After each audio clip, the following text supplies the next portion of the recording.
ओम नमः शिवाय, हर हर महादेव।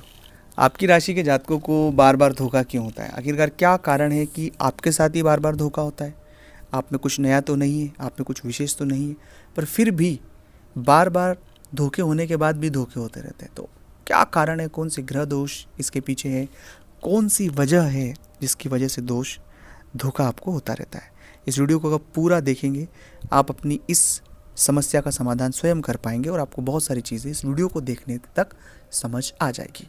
आपकी राशि के साथ धोखा होने के पीछे मूल कारण होता है आपका जो स्वभाव। आपका स्वभाव ममत्व का स्वभाव है। आप हर बच्चे से, हर व्यक्ति से, जो भी आपके इर्द गिर्द लोग हैं, आप उनसे बहुत प्रेम करते हैं। उनको आप अपनी तरफ से कोई कष्ट नहीं देना चाहते। आप ऐसा कोई काम ही नहीं करना चाहते हैं कि जिससे उन्हें कोई कष्ट हो। इसका विशेष ध्यान आप रखते हैं। आप हमेशा किसी भी व्यक्ति के साथ वही व्यवहार करते हैं जो वाजिब हो, सही हो और ईमानदार हो।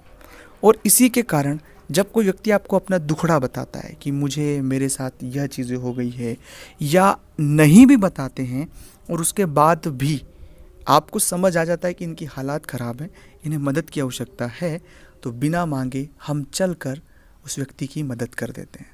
मदद करने के बाद हमें ऐसा लगता है कि हम इस व्यक्ति को और आगे बढ़ाएं और मदद करें, और बस यहीं से हमारी यात्रा शुरू होती है। और सबसे पहली जो बात कि जब हम किसी व्यक्ति पर दया दिखाते हैं, उसकी मदद करते हैं निस्वार्थ भाव से, हमारा कोई स्वार्थ नहीं है, और वही व्यक्ति हमारे साथ बाद में छल कपट करता है। तो इस विषय को बहुत गंभीरता से आपको समझने की आवश्यकता है कि मदद किनकी करना है, कैसे करना है और कितनी करना है। इन सब चीज़ों का आप एक लिमिटेड एडिशन रखें, मतलब इन चीज़ों को बहुत ज़्यादा लिमिट में रखें। कितनी मदद करना है, कब करना है, कैसे करना है और किस चीज़ की मदद करना है। हमें किसी व्यक्ति को मंजिल तक नहीं पहुंचाना, हमें सिर्फ रास्ता दिखाना है, इतनी मदद हमें करना है।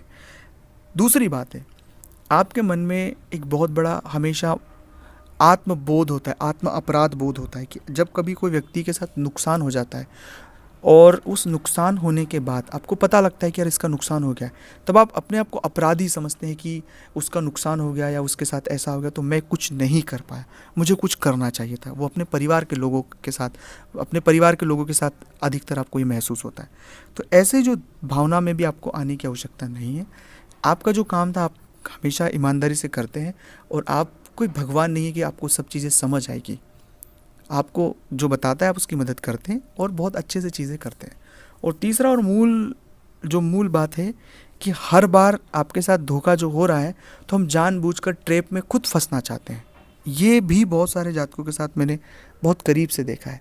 तो जानबूझकर आप ट्रैप में फंसते हैं, जहाँ लालच देते हैं, जहाँ आपको लालच देंगे, आपको चीज़ें घुमा फिरा के बताएंगे, और आपको जो टू द पॉइंट चीज़ें उससे न बताकर इधर उधर की बातें करके जो जीवन है उसको गुमराह करते हैं। तो ऐसे लोगों से बहुत सावधान रहने की आवश्यकता है। चौथा है, बहुत जल्दी किसी पर यकीन नहीं करें। थोड़ा सा संभले, थोड़ा सा चीज़ों को समझे, ऑब्जर्वेशन करें, सही और गलत की कसौटी में अपने दिमाग से, विवेक से सोचें। तुरंत कोई भी निर्णय न लें। तुरंत निर्णय और जल्दबाजी जो है वो बहुत घातक है, इसलिए इससे जितना हो सके बचें। और सबसे महत्वपूर्ण बात है कि फिर भी आपके साथ धोखा बार बार हो रहा है, तो जो भी व्यक्ति आपके साथ धोखा किए हैं वो तो कभी खुश जीवन में रह नहीं पाया होगा। आप खुद अपनी लाइफ में इस चीज़ को ऑब्जर्व कर रहे हैं कि वो कभी भी खुश तो नहीं रह पाया होगा जिसने आपके साथ छल कपट या धोखा किया है। अब अगर जो बातें मैंने आपके साथ साझा की आपसे कितनी मिलती है या आपके साथ ऐसा हुआ है, तो ज़रूर कमेंट्स में आपको लिखना है कि हाँ ये चीज़ें हमारे साथ हुई है। अगर अपनी कुंडली का आप विश्लेषण करवाना चाहते हैं, इस तरह की परेशानी से परेशान है, स्क्रीन पर नंबर है, व्हाट्सएप पर अपॉइंटमेंट लेकर बात करें।